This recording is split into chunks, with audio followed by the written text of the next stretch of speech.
As I have been standing here, I've been thinking back to the last war, when the bombing was on, and we heard that there was a heavy bombing around St. Paul's Cathedral.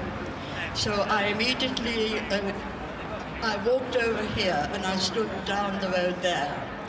Every building, bar St. Paul's, was ablaze. And I said to myself, the hand of God is on St. Paul's.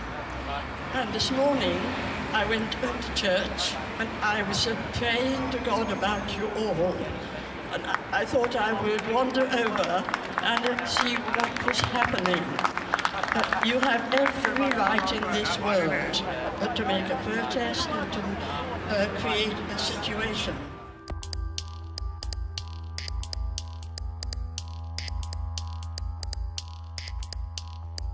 I think there's certainly a disparity of justice going on, which is a theme that's been occurring really for centuries, but when it starts affecting the middle class, people notice that there are multi-tier justice systems, and some people have always been getting away with the worst crimes, and some others never get away with anything.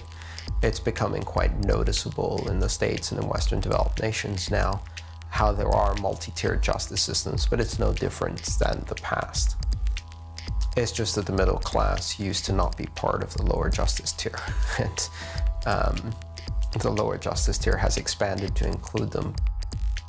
We have an emergency of sociopathy on the top of this pyramid I'm mentioning. Like, the people are truly not empathizing with any social argument or any, I mean, they're living in another world, in a world of segregation. Why would people trust the banks? I mean, it's just common sense that people have gathered together to express anger at the way that things are. I kind of believe in free market stuff, but even if you don't, even if you're far on the left, you're a greenie or whoever you are, we all kind of hate the banks right now. You know, they're parasitical. They don't deserve the money that they make. We are going to need better tools for dealing with a lot of the volatility that we see in the world. We're going to need these anti-fragile systems, these systems that can withstand short, sharp shocks. 3, 2, 1. I guess that's a criticism on like the hippy-dippy movement for peace without any kind of the evils of monetary exchange, when monetary exchange empowers individuals on a very basic level. It's not a way that we can continue. And really, I think the goal is not to save the world, you know, because some people don't want to be saved. What we have to start to do is to start to think how we can carve out a safe operating space for the future where we as freedom-loving people can survive, thrive, and grow. The idea was how to introduce a kind of like hyper-real antagonistic symbol to what we see as a hyper-real order, one that would just induce endless reversions and cycles of trouble that couldn't be answered in traditional ways. So it'd be one thing to just give you a gun, well, you just get arrested, right? But to give you the capacity or potentiality of a gun in the internet, in its kind of infinite replicability and ever-presence, all over the world, was a challenge that a kind of gift that the world system just couldn't respond to.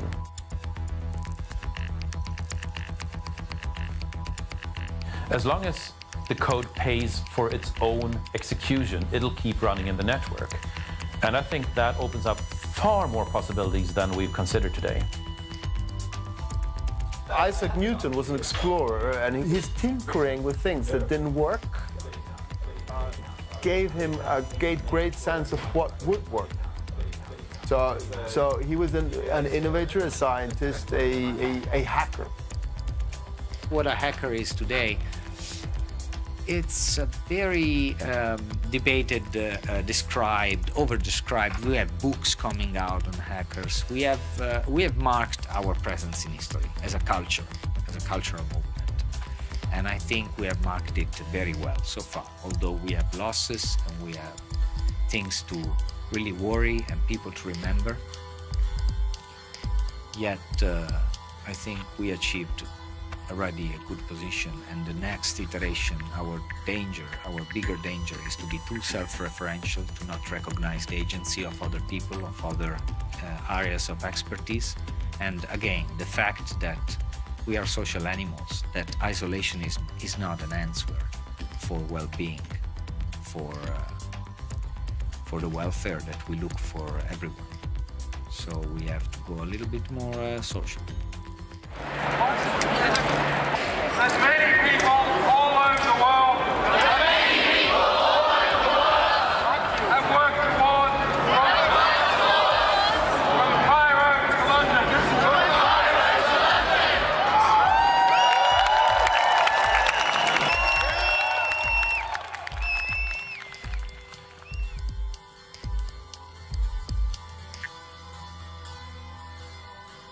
To me, this brings back Phil Zimmermann, who was the guy that originally wrote Pretty Good Privacy, which was the mother of all crypto inventions. So he took this work from academia and from the military, turned it into this package that offered military-grade encryption for civilian email, and basically fired the first shot in this kind of 20-year cypherpunk war. And, Zimmermann fought like hell for about 5 years with the US government.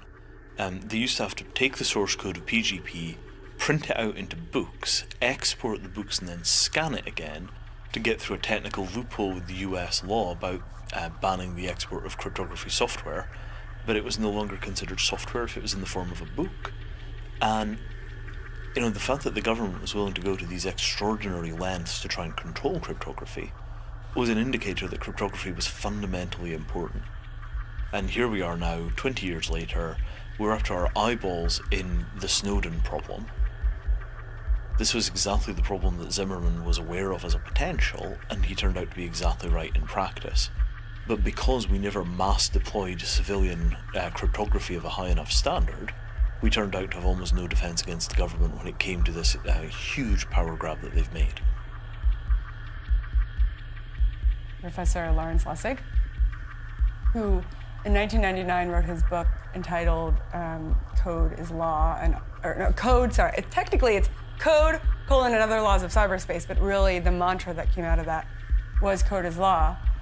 The second is Gabriella Coleman, an anthropologist and scholar of hacker communities and online activism, who has written about code and activism and how code and free speech really align. And we saw over the past, I'd say, almost 2 decades, this evolution where people didn't merely view computer code or the infrastructure that's built up around that as something that's external, like a bridge, but instead people viewed it as a means of expression.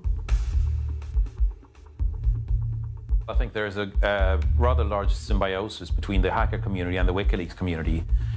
The hacker community tends to regard truth and transparency as sacred values. So it's kind of a net generation values thing. I don't think they're two separate communities.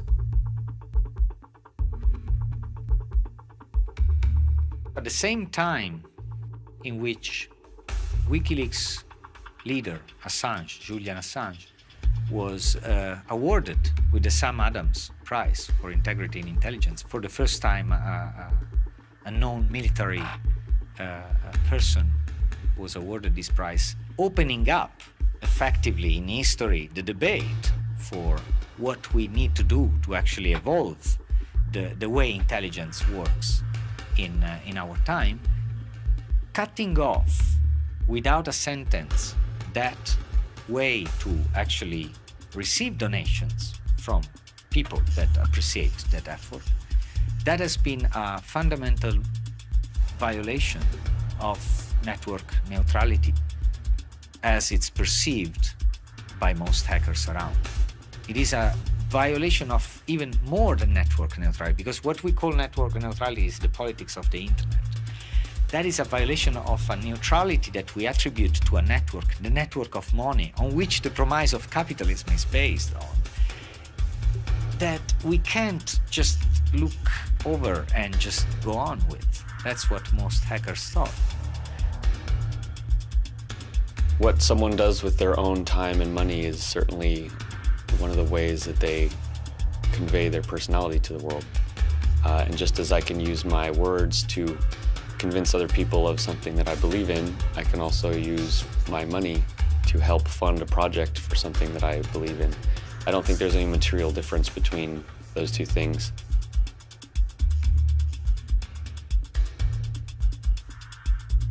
The WikiLeaks financial blockade woke a lot of people up to how unhealthy it is that the United States-based financial system essentially has a finger of death that they can point at any organization worldwide. And that is a serious vulnerability. That is an unacceptable single point of failure. That essentially means that the US government holds a kill switch for everybody's organization. Let that sink in for a minute.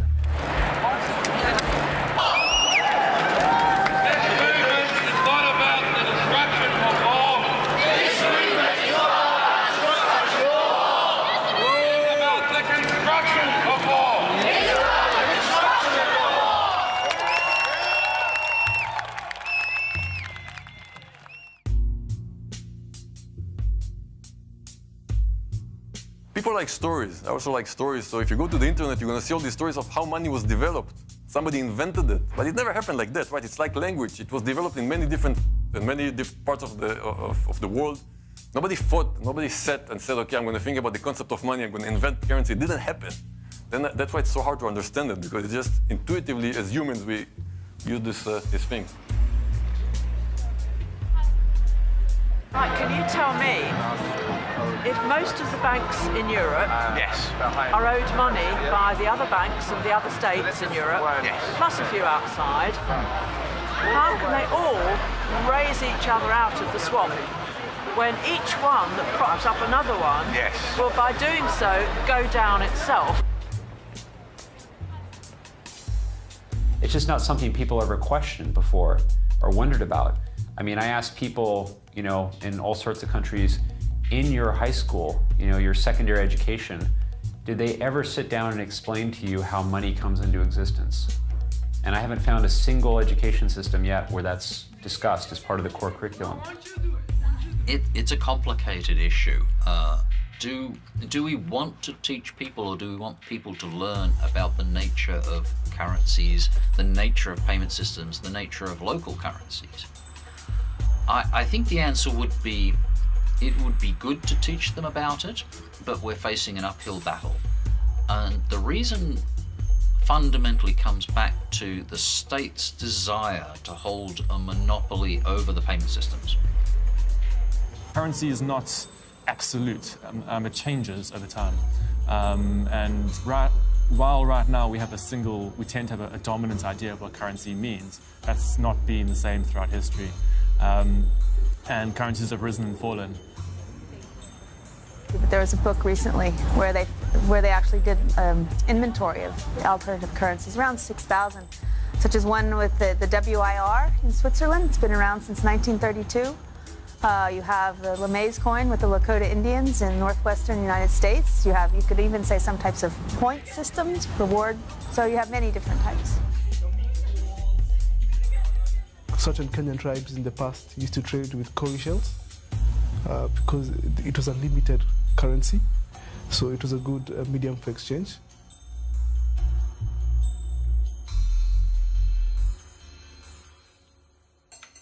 But let me get to your main question, which was this relationship between, say, alternative currencies and debt.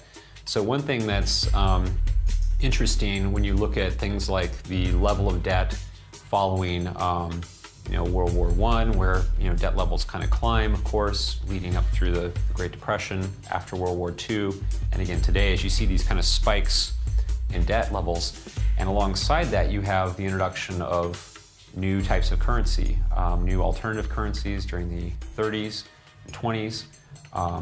After the war, during the war, there's other examples of alternative currencies. Certainly, the one of the most famous, of course, is in Berlin, following the collapse of the Nazi regime. the use of cigarettes and alcohol as an alternative currency. And then today, with this massive buildup in debt outside of any war, which is one big difference between today and the 1940s and the 1920s and 30s. We didn't have a world war, yet we have world war levels of debt. You've again seen a large proliferation of alternative currencies. What tends to happen, and we've seen this process many times over history, as the economy dives because of problems in the way the economy has been managed centrally, local currencies start to emerge like mushrooms after rain. And they pop up in all the little different towns where people have discovered that, oh gosh, the bread maker's here, but he's got no work. The butcher is here, but he's not selling any meat. The hairdresser's there, but nobody can afford a haircut. So the people will realize that all these people are here. If they can just have a token that circulates locally, they can get a little bit of trade going so that the meat flows, the bread is made, the haircuts are done, and all of the local traders can actually get a little bit of activity going.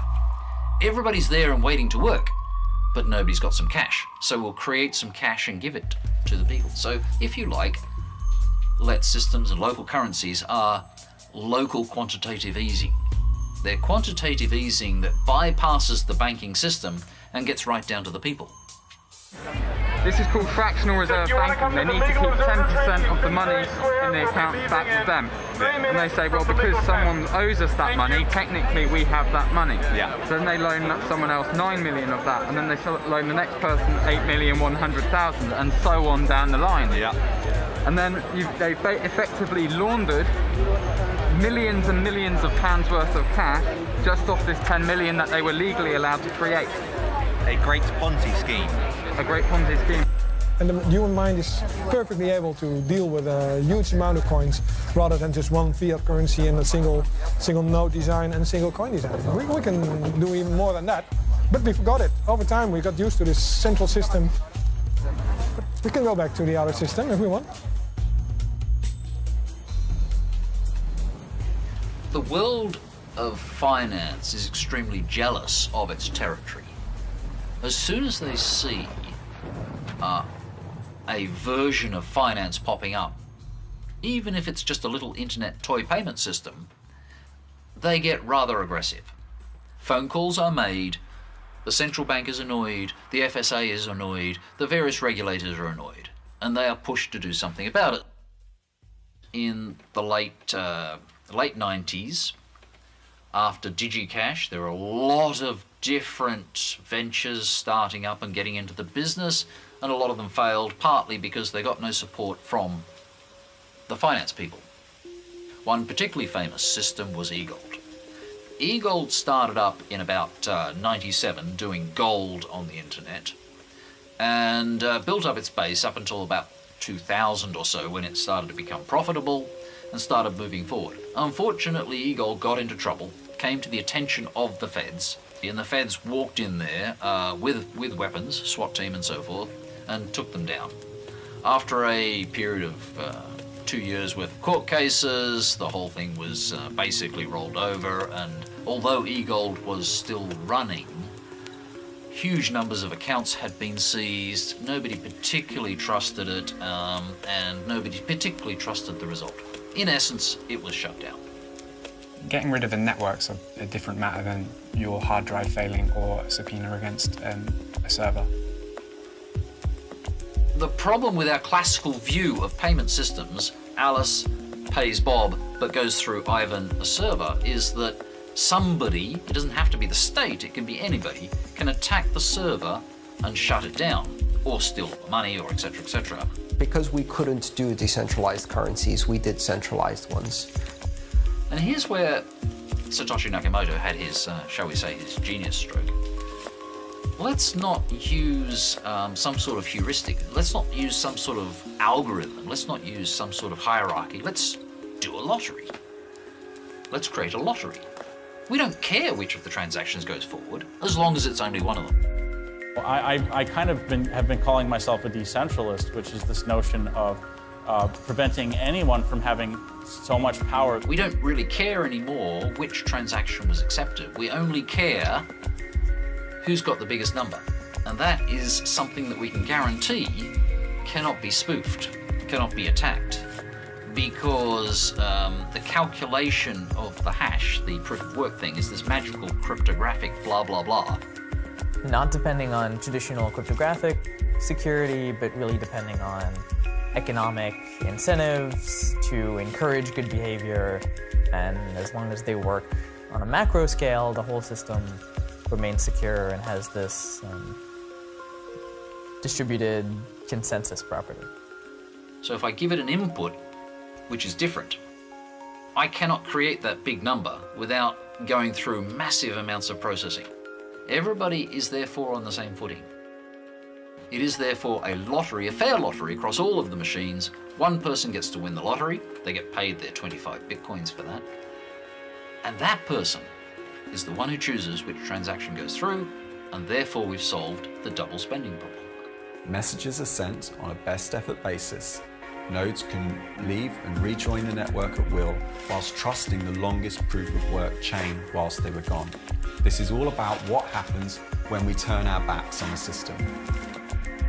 Here's the difference. If we had a 51% solution in an election, like in a democratic election for a political party, that 51% would be able to temporarily, in a democracy without any other checks and balances, seize control of the governing body and make changes.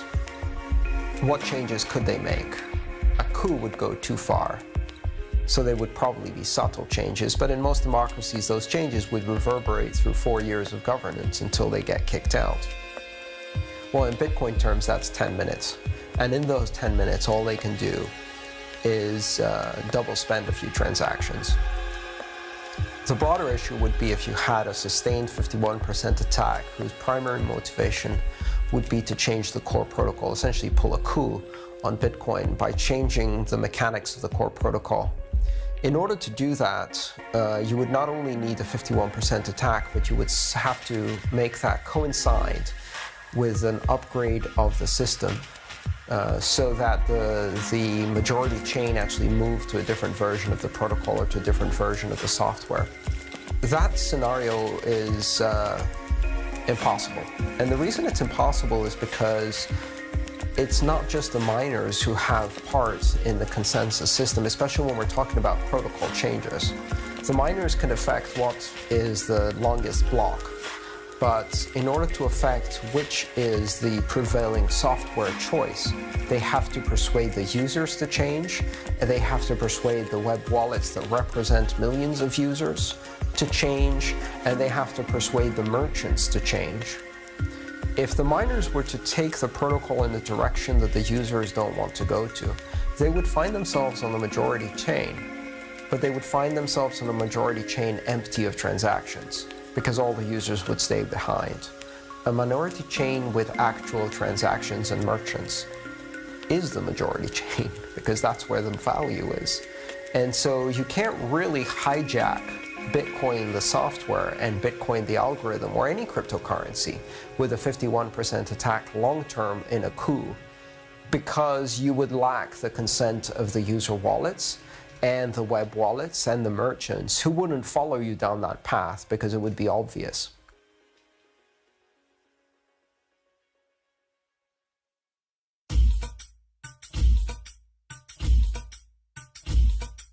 I said, sure, I want to know about Bitcoins.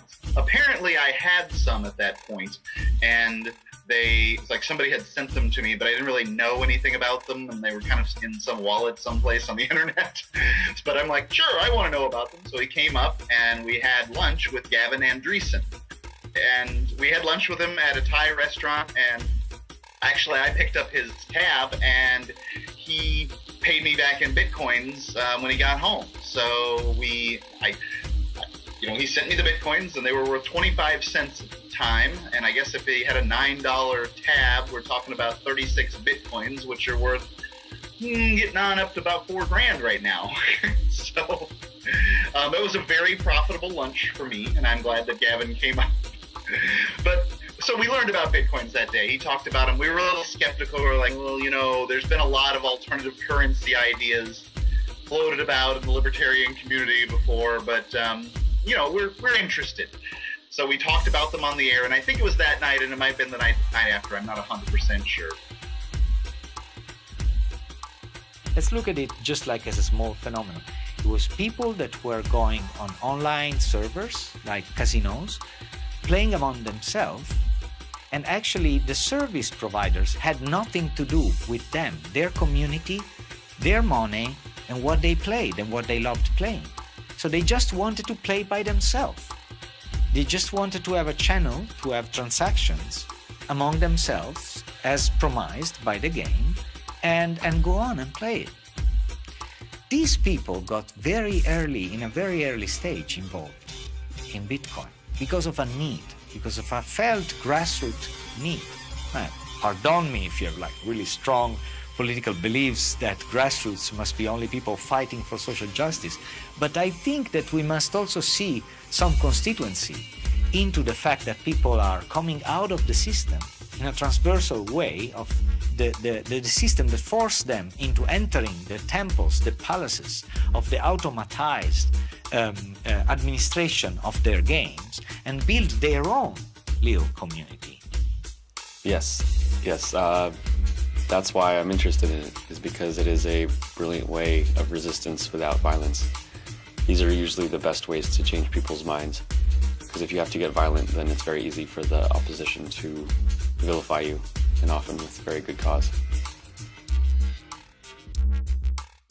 Bitcoin doesn't have a strong property right that allows top-down control of the Bitcoin systems. Because it was originally written in a very anarchist form where it was run by voluntary cooperation, there is no owner of Bitcoin. So if Bitcoin had been developed by a proprietary company, Bitcoin Inc., there'd be no denying that when it came push meets shove, the property right would decide who was in charge and Bitcoin Inc. would own the Bitcoin network. The kind of anarchist vision is that community is very small in Bitcoin, I find, even though it was the community that maybe birthed it. Our IRS, our tax office, has said that Bitcoin is property. New York State and California and others are trying to regulate Bitcoin as money.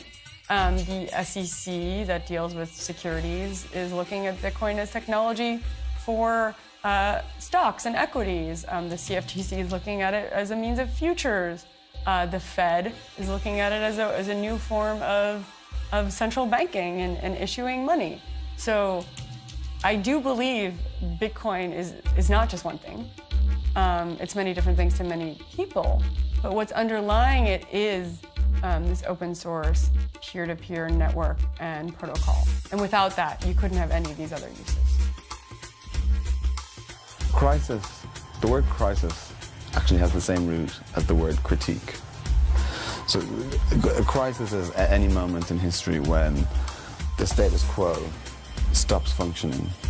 And so the natural result of a crisis, or the natural reaction, is a critique, which is where people come in and they point out why the system is not functioning properly, and they propose alternatives. So in that sense, of course, I mean, it's natural that the global financial crisis of 2008 and onwards, I don't know where you draw the lines, it's only natural that crisis sparked a critique. And I think Bitcoin is part of that critique. It's a group of people saying this is an alternative way of managing money. Is effectively the future. And the faster we embrace it, the farther we will be ahead when the game changes. In a world where we're increasingly moving away from physical cash towards more electronic transactions, you kind of start to need a digital equivalent of cash. And I think that's a really important role to play. So, but if you actually look, say, for example, cash in our current society, it probably only makes up, I guess, probably 3 to 5% of the money supply. I mean, I'm not sure if it's even that much. So it's actually quite a small part of the actual transactions that we do, but it is an incredibly psychologically important part of the transactions that we do. And without it, people would be very unhappy, I suspect. So if Bitcoin can fulfill that role in the sort of, cashless world, kind of this digital version of this thing, that's a very positive thing.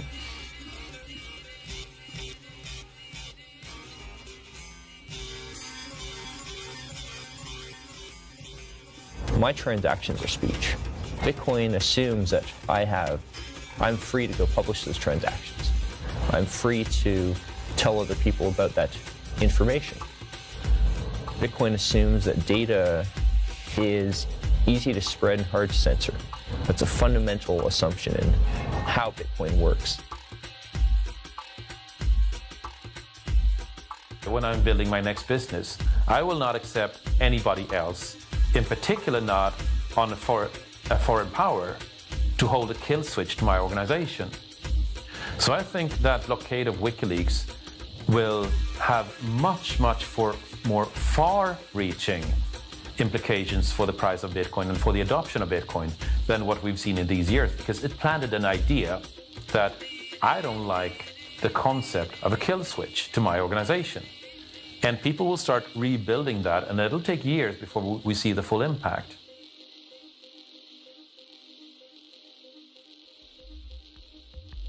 It's really exciting to be a part of this kind of opening up, if you will, of money to a wider conversation. The great thing that came out of Bitcoin was the realization that we, the people, could do our own money. It doesn't matter who we are. We didn't have to go and get permission. We didn't have to run an audit. We didn't have to pay a fee. We didn't have to follow a rule book.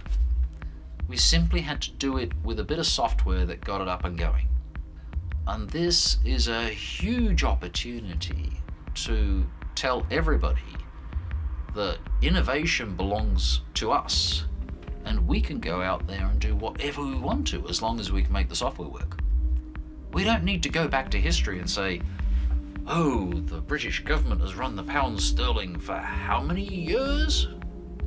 3 centuries? Therefore we can't do money. No, that's all over. We can do money if we want to, if we can make it happen, if we can bring together a community to make it happen. That's a viable option now. That wasn't there before Bitcoin. Up until 2009, people like myself were working to produce these systems, and we got told over and over again we can't do that. Not that we believed it. It doesn't matter whether we were right or wrong. What it meant was there was no support, there was no market. Bitcoin has created a market in we can do something together. We can actually mediate these situations together. £150 at 525, traded. Closing bell. Ring, ring, ring, ring. I didn't at first get it. I think I was in a place where I wasn't ready at the time. And then the second time I heard about Bitcoin, for some reason I decided to try and go to the source and read it from Satoshi Nakamoto's paper. And so I started reading Satoshi Nakamoto's paper, and I remember how at some point it just clicked. And I had this almost revelatory experience where I suddenly realized, oh my God, it's not a currency, it's a network. And I get networks and I understand networks. And not only is it a network, but it achieves something incredible. It achieves consensus, it achieves trust without centralized authority. This is so much more important than currency. It's so much bigger than currency. When people talk about Bitcoin, they always talk about tech, it's fintech, it's all about the buzzword. It's not. All of the tools that Satoshi employs in the implementation of the Bitcoin in the Bitcoin white paper are all tools that were made before the year 2000, right? You've got Merkle trees, go back to late 70s. You've got public key infrastructure, what's that, the early 90s. And then you've got proof of work, Adam Back, 97, right? We could have done this 14 years ago if we'd really, really wanted it. But we didn't want it enough. And I think any kind of system that allows two people to enter into an agreement with one another without requiring expensive court systems and extensive legal processes is a very, very powerful thing. Because if you're trying to say that justice is the preserve of the rich, then really what you're saying is there is no justice. Triple entry takes us from this inside the corporate trusted scenario and extends it to other customers, to outside the company border, into other companies. Because what we can now do is cryptographically sign an entry. Alice signs her payment to Bob. It goes out to some intermediary, which could be the blockchain, could be a server, which gets signed again, and then goes across to Bob. And now we've got 3 entries which are sitting there. We've got Alice and Bob sitting with their primary copies, and if they have any dispute, Ivan or the blockchain is sitting in the middle, which guarantees that we've all got the same thing. And cryptography guarantees we've got it. The third party guarantees that it's not lost. So if Alice, for example, loses her copy, Bob can then say, well, that didn't exist. But Ivan can say, yes, it does exist. And this is where, for example, the presence or absence issue is solved by that third party, is solved by the blockchain. You can't lose an entry once it goes into the blockchain. Step by step, it kind of makes sense. It's kind of crazy to go from like accounting to somehow making decentralized money happen by burning energy. It takes a while to get your head around, I find. It allows these people to have a voice without having to be necessarily in the structural framework of the systems, right? They have created their own system, and if they like it, they're going to keep building on it. It's really now that we're seeing the application of these things come to fruition. You know, tools. It's not just about Bitcoin as a payments innovation. Bitcoin is much more. It's something deeper. It's about tools of resource management, tools of organization and collaboration between people, the tools of self-governance, tools of trade and business. These things that we can use to rethink how we can construct the society around us to build systems that work better. What I've seen people do is they will provide evidence, they'll go find evidence, and they'll use a blockchain to verify that the evidence existed at a given time. They'll use a public key and they'll timestamp it. And that's a really interesting way of creating this kind of, it's funny, we call it a paper trail, but it's not a paper trail. It's a trail based on public key cryptography that then can be referenced, not only by media outlets, but by anybody who's researching this topic. We need the blockchain because we need to have a trust network. Like, that's super, super essential. We need to have a trust network so that we can carry information along supply chains without revealing keys, without revealing who exactly people are in a supply chain in order to not compromise competitive advantage. And we'll need to carry lots of different types of information, from verified certifications, perhaps, depending on a whole manner of things, but also information that perhaps isn't having a third party to agree it being correct. So more intangible types of information. And we need a system that can allow us to do that in a trustworthy way, which is what the blockchain provides so beautifully. Similarly, I can envision a scenario in which people from not just Occupy, but any movement that want to have proof that a given, say, statement existed at a certain time frame, or that a given event happened, say either via video or media or otherwise, can use blockchain-based technology to have that verification. It could also be useful in refuting, say, media outlets, in tracking media coverage, and then you could envision a blockchain that could track the media coverage and then could be used every time something, say, comes up in media coverage that is false. You could have kind of trace that back to evidence showing that it's untrue. The blockchain has this affordance that is so perfect for that problem, which is that it allows you to transfer information in a secure way, in a trustworthy way, without having to reveal exactly where that information came from, which basically transforms supply chain transparency completely. If we're going to protect the past from the tyrants of the future, we need cryptography. And right now, the best available mechanism for protecting the past from the tyrants of the future is the blockchain. We can take what's happened already, we can secure it with vast amounts of supercomputer level computation or other cryptographic mechanisms, and at the end of that process, it does not matter how much a future tyrant wants to change that past, they just don't have a big enough computer to do the calculation to alter history. It is critically important that we protect the past from the future, because if we don't do that, in 50 or 100 or 200 years, Gandhi will never have existed.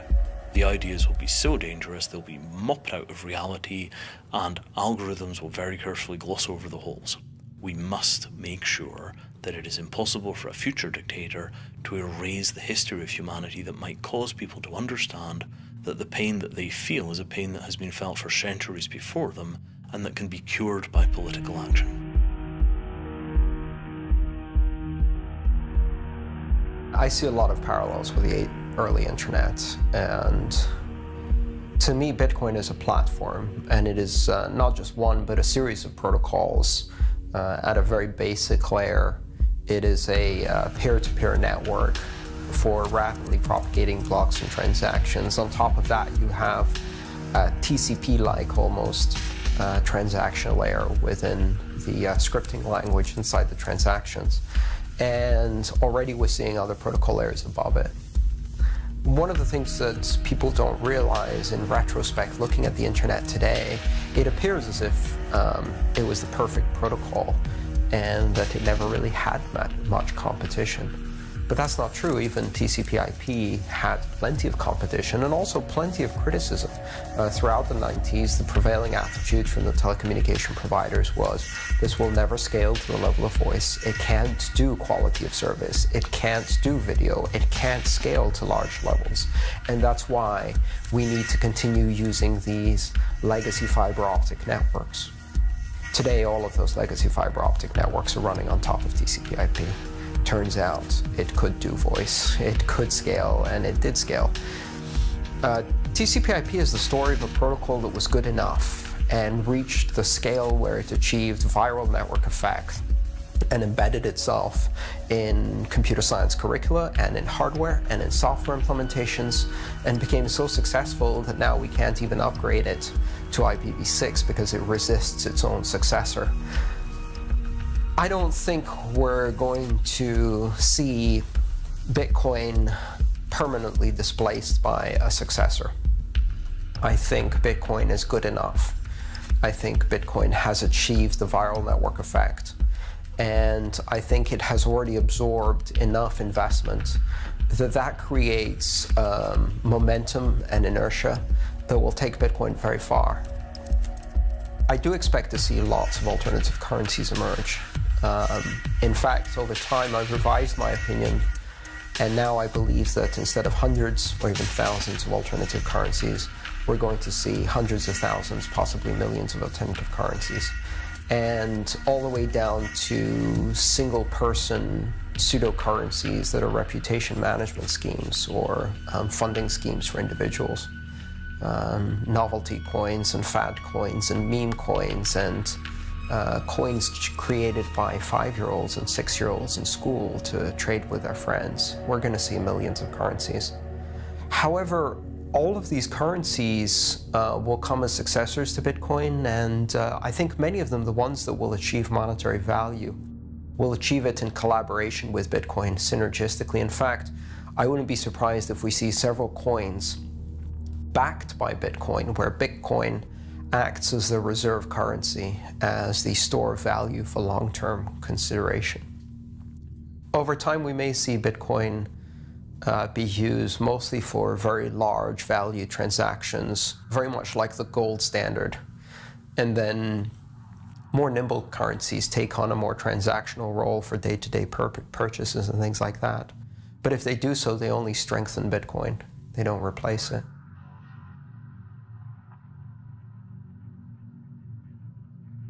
Imagining the future, on what it means futurism today, and on what it really means to envision society thriving with humans in there in the future.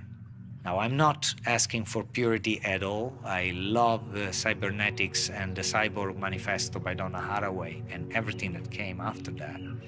So I think we can be transversal enough to cross several fields, but we have not to forget we are also humans and we live among humans. And the most fun we have is with humans, even not in front, even if you're a gamer, you have humans on the other side. And that's what makes it most fun.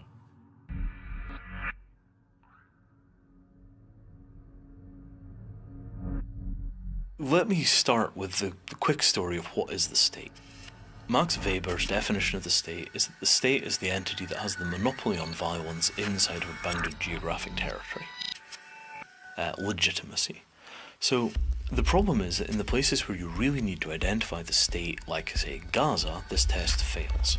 Because there is no monopoly on violence, but there are 4 or 5 entities that all act like the state, and to all intents and purposes there are many states sharing a single territory. There's no monopoly on violence, but there's plenty of guys with guns running around telling you that they're in charge.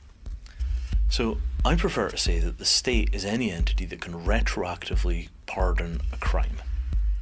If you pardon murder, you get an army. If you pardon assault, you get police. If you pardon theft, you get taxation. And this notion that there is a sovereign ability to change the rules for limited numbers of people and license them to do things which are otherwise criminal gives you a really clean definition of the state. The state is the thing that washes your hands when you do something which is inherently wrong. Then we look at this question of what do you do when the state breaks down, right? You go to refugee camps, you go to civil wars, you go to any situation where everything has gone wrong, and suddenly you've got this fundamental problem, which is, yes, we can't really organise without the state, we don't have anything which is washing hands, we don't have a police, we don't have an army, we don't have taxation, we don't have services, and it's all gone horribly wrong. Sometimes those situations self-organise and are reasonably functional, like Somalia under the Union of Islamic Courts, which allegedly had a pretty stable standard of living and not too much violence. But most of the time, everything just goes to hell in a handbasket and stays there, and the worst people in society wind up in charge, which is what you saw, for example, in most of the post-Soviet area, where the state withdrew and you just wound up with mafia and government fusing. Terrible situation. So state in a box is a pre-blockchain concept about having a bunch of software which, if you clip all the pieces together, allows you to do half a dozen or so of the core jobs of the state. It gives you property rights, it gives you identity registers, it gives you the possibility of taxation, it gives you electoral democracy, and a few other features like this. And you can imagine this as basically being a website that you log into with a secure ID token that is either biometric or tied to a biometric. And then once you've asserted that you are a citizen, you get to interact with the processes. Here's my bank account, I've made these transactions, I owe this much in taxes, it's been automatically deducted. Here are the bills that are currently being voted on, here are the people that I have asked to represent me on these issues, these are the decisions they've made, they're up for my approval. This is the patch of land that I own, on it there is a house, here's all the information about the people that are providing utilities to that house and the legal commitments that they have to me in exchange for my payments. And you could imagine a web interface that managed all of that stuff. Now that only works if your legal system is small, clean, simple and rational. You can't take 70,000 pages of US tax code and put it into a website that an ordinary user can understand.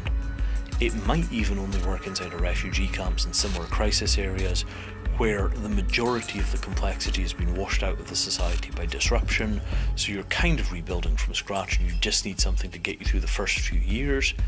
As time passes, case law begins to build up and those systems become less effective. So what you get out of this is the idea that in the event that you've got a failed state, you come with a bunch of smartphones and a bunch of computers and a bunch of networking gear, and everybody gets a website that performs the function that they used to go to the state for. Ooh, that's a bit interesting. And then you think, well, okay, now we've got blockchains, it's not a website anymore, it's a distributed application. You could potentially run kind of state-like entities on something like Ethereum. Oh, yeah, you totally could. So, why would you want to do this? And the answer is, the same way of governing refugee camps is as if they were microstates. Self-government participatory democracy, participatory budgeting, proper identity databases, proper healthcare, medical systems, and all the rest of these things, collective budgeting, collective bargaining.